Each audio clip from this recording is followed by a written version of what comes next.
Lieutenant Sarah Chen had exactly 30 seconds to explain to Commander Thrax why his battle armor bore 4 parallel scratches that definitely hadn't been there during morning inspection before the massive Dracorian warrior noticed them himself. But what she couldn't tell him was that those marks had been carved with desperate precision by his 4 orphan cubs. During a tearful goodbye that morning when Sarah had told them her 6-month assignment was ending and she'd be returning to Earth, and the smallest cub, Zixura, had pressed her tiny claws against Sarah's shoulder and said in broken, standard, "Mark you so you remember us, so you come back, promise you come back," and Sarah's uniform now bore matching scars beneath the fabric. Permanent reminders etched into her skin of 4 alien children who'd lost their parents in a border conflict and had somehow decided that the human medic assigned to their uncle's ship was the closest thing to a mother they'd found in there. Grief. Sarah had arrived on the DSS Talon's Rage, expecting standard medical rotation aboard a Dracorian dreadnought. 6 months of treating combat injuries and maybe learning some xenobiology, but definitely not becoming the surrogate parent to 4 scaled, fanged, fire-breathing cubs whose species was known throughout the galaxy as fearsome warriors who showed emotion only through ritual combat and whose idea of affection involved headbutts that could crack human ribs. Yet here she was, 6 months later, able to distinguish between Zixura's anxious tail twitch and Corval's playful one, knowing exactly which lullaby from Earth's database would calm Sixth's nightmares, understanding that Valoran's aggressive posturing was actually a request for reassurance, and realizing with painful clarity that leaving them was going to hurt worse than any combat injury she'd ever treated. Commander Thrax, the cub's uncle and the ship's tactical officer, had been skeptical when Sarah first volunteered to help with childcare. His species didn't trust easily, and certainly didn't trust humans with their young. But desperation had made him accept. When Sarah found 2-year-old Zixura hiding in a medical supply closet, having a panic attack, her scales flickering, that distressed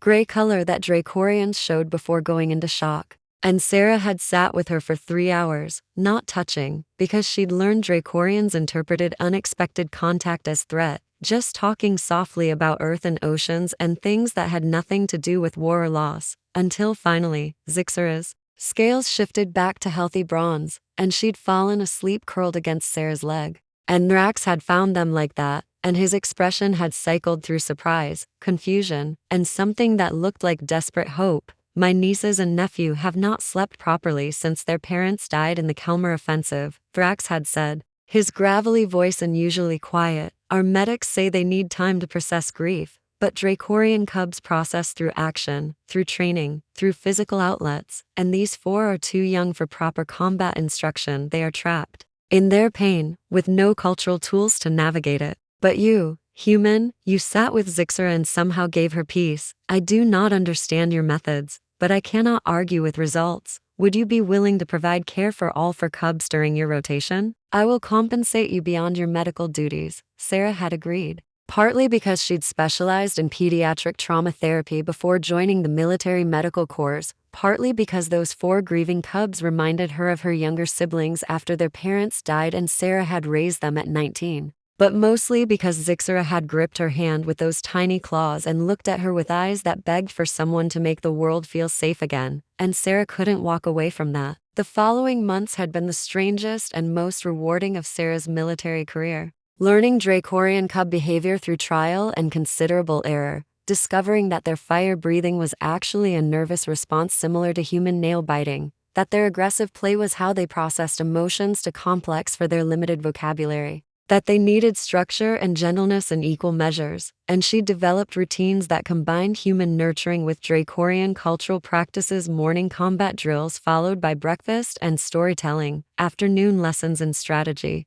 mixed with art therapy using heat-resistant materials for their fire drawings, evening meditation that she'd adapted from Earth techniques to include the rhythmic tail movements that Dracorians found calming. The cubs thrived under her care, their scales regaining healthy luster, their aggressive incidents decreasing, their language development accelerating as Sarah spent hours teaching them standard and learning their native tongue, and Thrax watched this transformation with an expression that shifted from gratitude to something more complicated, something that made Sarah's heart beat faster when he looked at her with those copper eyes that seemed to see past her human exterior to something deeper. "You have given my family a gift I cannot repay." Drax said one evening after the cubs were asleep, finding Sarah in the medical bay, where she was updating their behavioral assessments. They were fading, drowning in grief. That Dracorian culture gave them no tools to process, and you taught them it was acceptable to feel sad, to miss their parents, to need comfort. You gave them permission to be vulnerable. And in doing so, you saved them, saved me from watching them disappear into trauma. I am in your debt, Sarah Chen.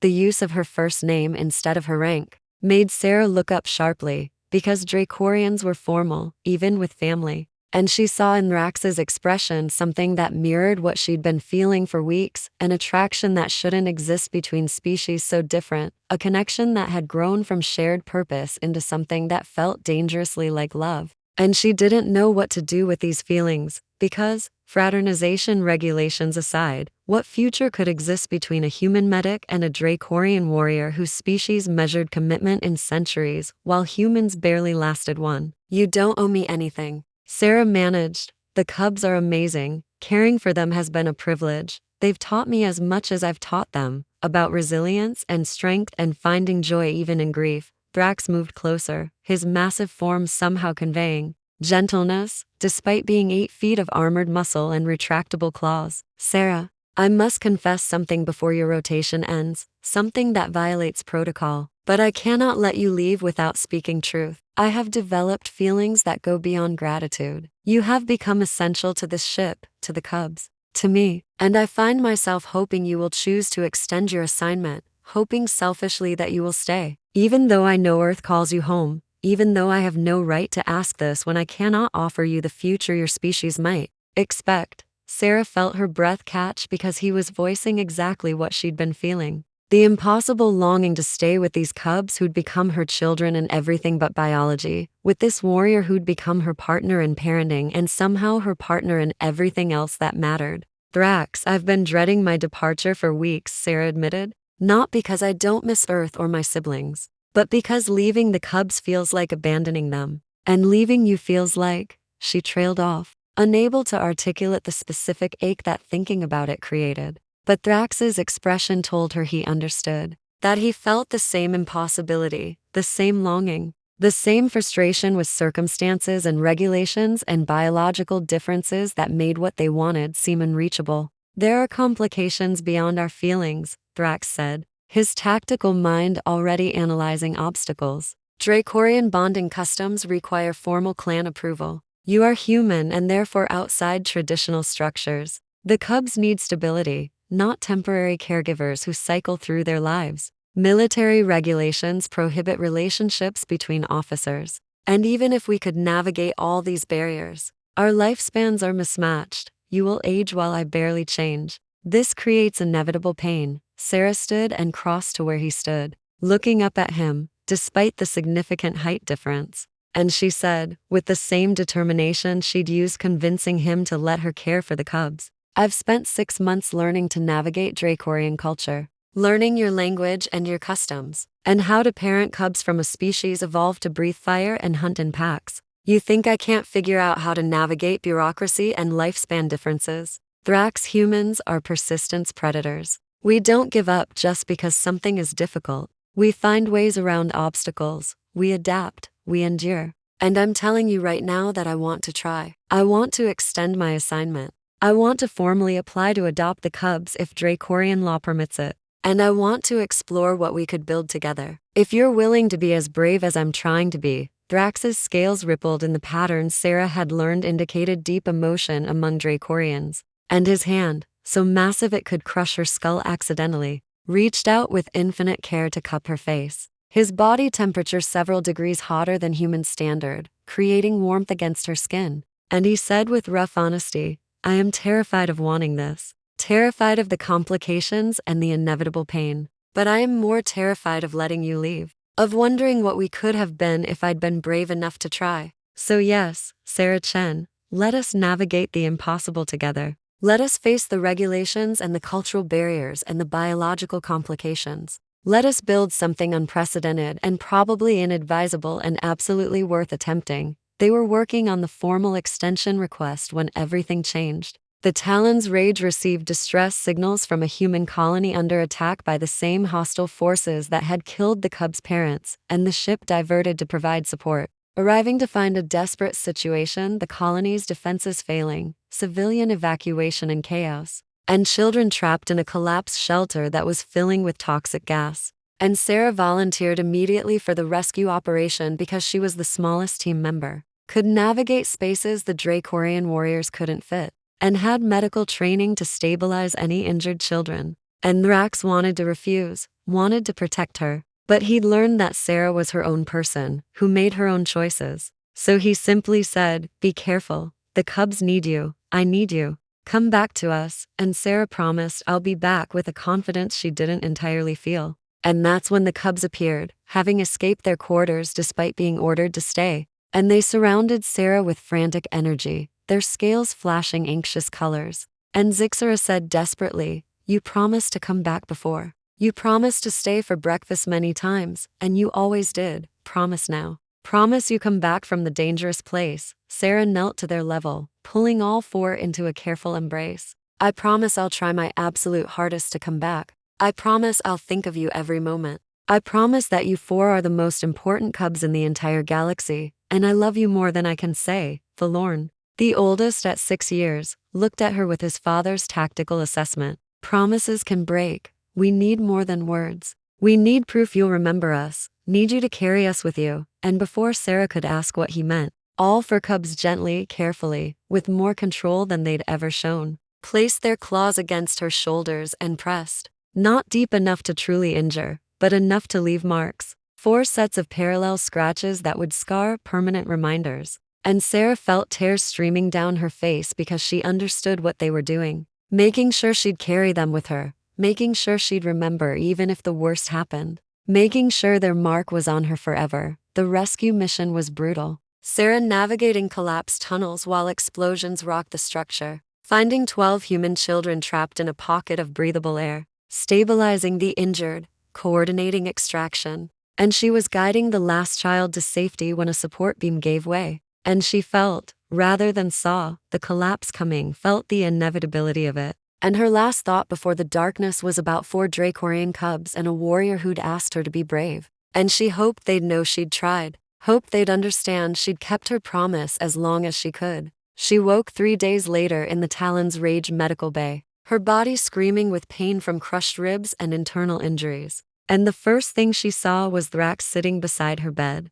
his expression haggard, his scales dull with exhaustion. And when he realized she was awake, his eyes filled with moisture that Dracorians only produced in extreme emotion. And he said, in a voice rough with feeling, "You stopped breathing twice during surgery. Your heart failed once. I thought I had lost you. Thought the cubs had lost you. Thought my cowardice in not telling you how much you meant to us would be my eternal regret. Do not ever frighten me like that again." Sarah tried to speak, but her throat was too dry, and Thrax held water to her lips with shaking hands. And when she could finally talk, she whispered, "The children, the colony children, did they?" And Thrax nodded. "All survived, all evacuated safely. You saved them. You kept your promise to return, though you nearly died doing it. And the cubs have been camped outside medical bay for 3 days, refusing to leave until you woke. Shall I bring them in?" Sarah nodded, and moments later 4 Dracorian cubs rushed through the door with carefully controlled enthusiasm, surrounding her bed, but not jumping on it, clearly having been lectured extensively about her fragile condition. And Zixara climbed up gently to press her forehead against Sarah's, the Dracorian gesture of deepest affection, and said, "You came back. You promised and you came back. The marks worked. They kept you connected to us." Sarah looked down at her bandaged shoulders where the cubs' claw marks had been, where they'd left their permanent claim, and she felt overwhelming love for these 4 beings who'd marked her as theirs, who'd given her a reason to fight for survival, who'd become her family in every way that mattered. Her recovery took weeks, and during that time Sarah submitted her formal extension request. And Thrax navigated the complex Dracorian clan politics required to seek approval for a human to join their family unit. And they faced opposition from traditionalists who saw cross-species family bonds as diluting Dracorian culture, from military command who questioned the precedent, from Sarah's own human superiors, who worried she was sacrificing career advancement for personal attachment. But they also found unexpected support from the colony families whose children Sarah had saved, from Dracorian warriors who'd watched her care for the cubs with dedication that transcended species, from the ship's crew, who'd witnessed the transformation in both Drax and the cubs since Sarah's arrival. And gradually, impossibly, the approvals came through. Sarah could extend indefinitely, could formally apply for adoption of the cubs through Dracorian family law, could pursue a relationship with Drax if both chose. And the regulations that had seemed insurmountable bent under the weight of genuine love and determined advocacy. The formal adoption ceremony was conducted according to Dracorian custom, Sarah standing before the clan elders and swearing oaths to protect, nurture, and honor the cubs as her own. And when they asked the traditional question, will you bleed for these young? Will you fight for them? Will you choose them above your own comfort and safety? Sarah pulled down her uniform collar to show the claw marks on her shoulders and said, I already have. They marked me as theirs. I mark myself as theirs. I choose them absolutely. And the elders, moved by the visible proof of mutual claiming, granted the adoption with rare unanimous approval. And 4 Dracorian cubs became legally, spiritually, and emotionally Sarah Chen's children, and she became the first human in history to be recognized as Dracorian clan mother. Drax's courtship was equally unconventional, conducted in the spaces between parenting duties and military operations. Late-night conversations after the cubs slept, where they shared their pasts and their fears and their hopes, where Drax told Sarah about losing his brother and sister-in-law, about the guilt of surviving when they didn't, about the terror of being responsible for cubs when he'd never planned to parent. And Sarah shared about raising her siblings after their parents' accident, about the pressure of being 19 and solely responsible for 3 kids, about learning that love was often sacrifice, often choosing others' needs over your own desires, and how that sacrifice had made her stronger, had taught her that she was capable of more than she'd imagined. You and I are similar, Drax observed one evening, his tail wrapped loosely around Sarah's waist in the Dracorian gesture that meant comfortable intimacy. We both became parents through loss, both learned to lead through necessity. Both carry the weight of those we've protected. Perhaps that is why we understand each other. Why, this feels less like crossing species divide and more like coming home. Sarah leaned against his scaled chest, feeling the heat of his body and the steady double rhythm of his heart, and she said, I never imagined falling in love with an 8-foot warrior from a species evolved to breathe fire. Never imagined that home would be a warship in deep space. Never imagined that motherhood would involve teaching cubs not to accidentally set things ablaze when excited. But Thrax, this is home. You are home, and I choose this life, complications and all.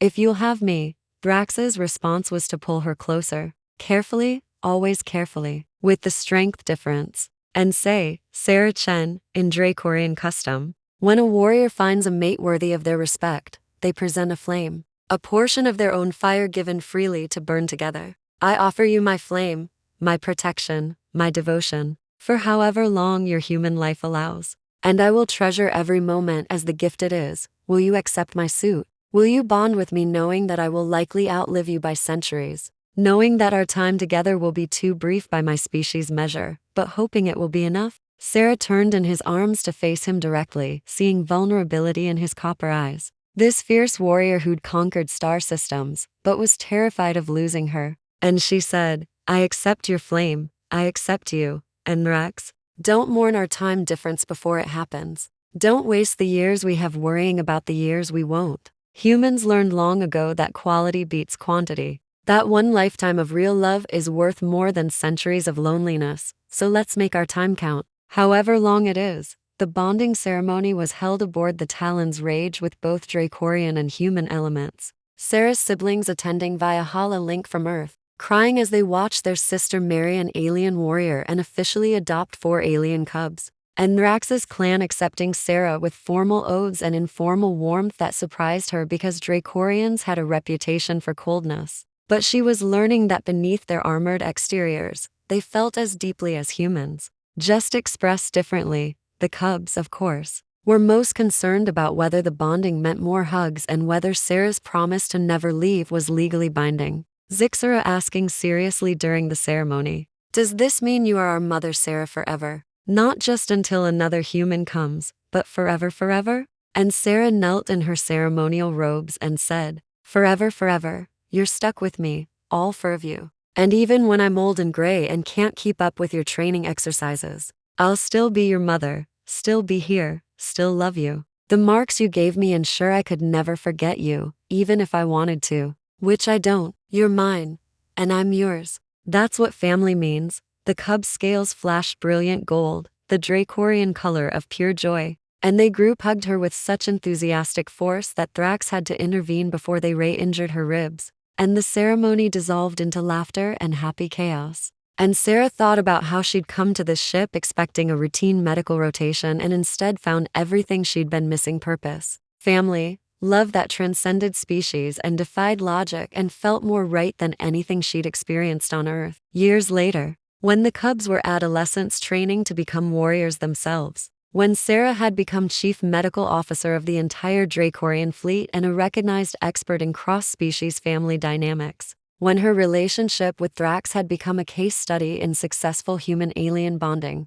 when other humans and Dracorians looked to them as proof that love could bridge any divide if both parties were committed, Sarah would sometimes trace the scars on her shoulders, the 4 sets of parallel marks that had faded to silver lines but remained visible, permanent testimony to the morning when 4 grieving cubs had marked her so she'd remember, so she'd come back. And she'd remember standing in that medical bay telling Thrax about the scratches on his armor. Remember the moment she'd realized she couldn't leave. Remember choosing to stay when leaving would have been easier. Remember that sometimes the best decisions in life were the hardest ones, were the ones that required you to abandon your plans and embrace what you'd found. Even when what you'd found was 4 fire-breathing alien cubs who showed love through enthusiastic tackles and a warrior who courted you with formal oaths and gentle tail wraps and the promise of a lifetime. That would be too short, but would be absolutely full. The scars became her favorite feature, her reminder that love left marks, that choosing family meant being marked by them permanently, that the cubs had understood something profound when they'd carved those lines, that memory required physical anchoring, that promises needed testimony, that claiming someone meant leaving your mark on them just as they left their mark on you. And Sarah wore those scars with pride, showed them to other humans considering cross-species assignments, told them honestly that loving aliens meant accepting differences, meant being marked and changed and transformed, meant letting go of preconceptions about what family should look like and embracing what it could become. And yes, it was complicated and sometimes painful and definitely unconventional. But it was also beautiful and enriching and absolutely worth every complication, every cultural misunderstanding, every moment of navigating differences, because at the end of the day, love was love, regardless of how many legs or scales or fire-breathing abilities were involved. And family was family, whether bound by DNA or by choice and mutual claiming.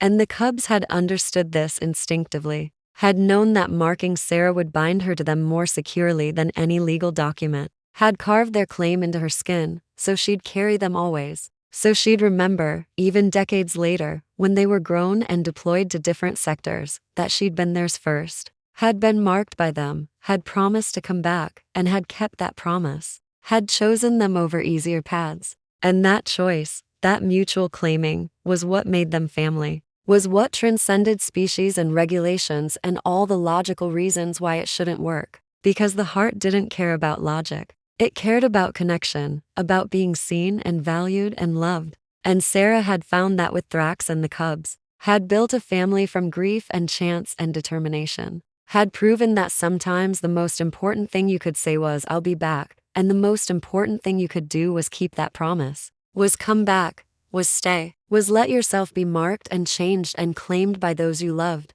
Because that's what love was: mutual transformation, permanent marking, choosing each other despite and because of your differences. And Sarah Chen, human medic turned Dracorian clan mother, bore the scars of that choosing on her shoulders and in her heart. And she'd never regretted a single mark, a single choice, a single moment of the impossible, beautiful life she'd built by simply keeping her promise to come back, by letting 4 desperate cubs mark her so she'd remember, and by choosing to be remembered, to be claimed, To be permanently, irrevocably, joyfully part of a family that had marked her as theirs and whom she'd marked right back through her presence, her care, her absolute commitment to being their mother, their clan member, their human, who'd learned to schedule breathing breaks and dodge fire burps and translate tail twitches and love with her whole heart across every barrier that biology and culture had erected, proving that the only thing stronger than those barriers was the determined love of beings who refused to accept that different meant impossible, who carved their claims into each other and called it family.